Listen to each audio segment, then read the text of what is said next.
In this video, I'm excited to unbox the brand new GAN 356i.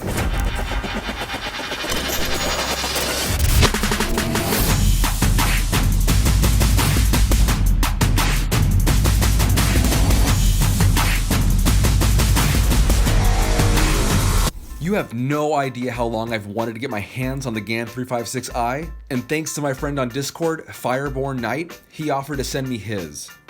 From the start, the box is so sleek. I know I keep saying it, but GAN is basically the Apple products of cubes. From the style and overall packaging, it's just so clean and neat. Opening up the box, you have your charging port that kind of looks like the Volk box, the GAN black bag, this black box with a charging cord, extra springs, and the GAN magic lube, and of course, the cube itself. Getting into the cube, it's surprisingly light. The actual shades themselves are the exact same as the GAN 356X. However, the GAN 356i has that matte finish, which I'm not a huge fan of. It's basically the same feel as that matted GAN 249 version 2. Corner cutting is pretty amazing. It's effortlessly cutting past that 50-degree mark. I'd call it 55 degrees to be generous. Going into first turns, this cube is remarkably stable. It's not even funny. It's not as fast as I'd initially expected it to be, but its turning is remarkable. The magnetic strength is pretty medium. Overall, it's not that bad. It's really countered by the overall turning of the cube though. I'm not sure if there's some kind of mechanism inside that assists in its quarter turning, but I feel like it's hard to overshoot. Since this cube isn't mine, I want to be respectful, so instead of like slamming it on the table and breaking it open, I'm going to gently break it down and give you a look inside. So the core is pretty interesting and it has that new Rubik's brand design to it with that ball. The core is pretty free flowing and I can tell that it's able to calculate precise turning because of these micro bumps within it. It's very subtle, but I like the overall attention to detail. Moving into the edge and corner pieces, it has that GAN honeycomb design, but the torpedo and corner stock are much different and way more stubby. Just to let you know, you're not able to swap out the magnets like you are on the GAN X, so sorry to burst your bubble. As for that spring system, there are spring upgrades, but it's not the typical GES system. You can hand adjust, which is pretty cool, but the springs itself can be swapped out, but not the entire GES piece itself. All right, I want to show you how the app works, so let's get this all back together and open the app up. Before we get into the app, here are the specs. It's 56 millimeters, it weighs 78 grams. I know it comes in stickerless, which is a matte finish, as well as black stickered. And as of this video, it's currently not on speedcubeshop.com yet, but it will be very soon, so keep an eye on that. Okay, let's pop open this app and get started. I've already created an account, so you'll want to do that before you get going. Make sure your phone is also connected to Bluetooth. To connect the cube, make sure it's fully charged and shake it 5 times. Once it appears, it'll connect to the app automatically. There are a number of things to look at, like personal training and online battle. Since I'm not cool and don't have any friends, I'll be doing an average of 5 using the personal training. I'd love for you to watch all 5 solves and let me know your thoughts on my improvements as well as areas you suggest I work on. So let's get into it. I'll make sure to edit out all the scrambling because it'll save us all time.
Alright, now that I'm done, I was pretty pleased with that average of 5. How about that 22-second solve? Also, nice average of 26.69 seconds. Looks like the stats are pretty comprehensive, so I'll have a lot of fun with this after the video.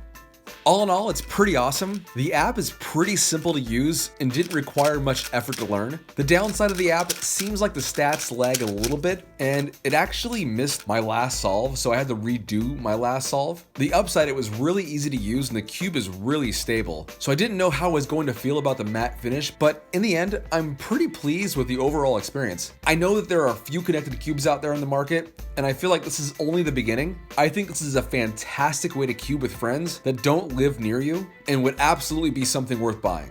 I spoke with Cameron at Speedcube Shop and he said he's hoping to get this up on the website soon, so be on the lookout for that. So with that said, thanks for watching and I hope you enjoyed the video. Slap that subscribe button as well as the bell to be notified for upcoming videos. Give this video a like and don't hesitate to comment any thoughts below or questions. Be sure to follow me on Instagram as well as Discord, links in the description. And until next time, happy cubing.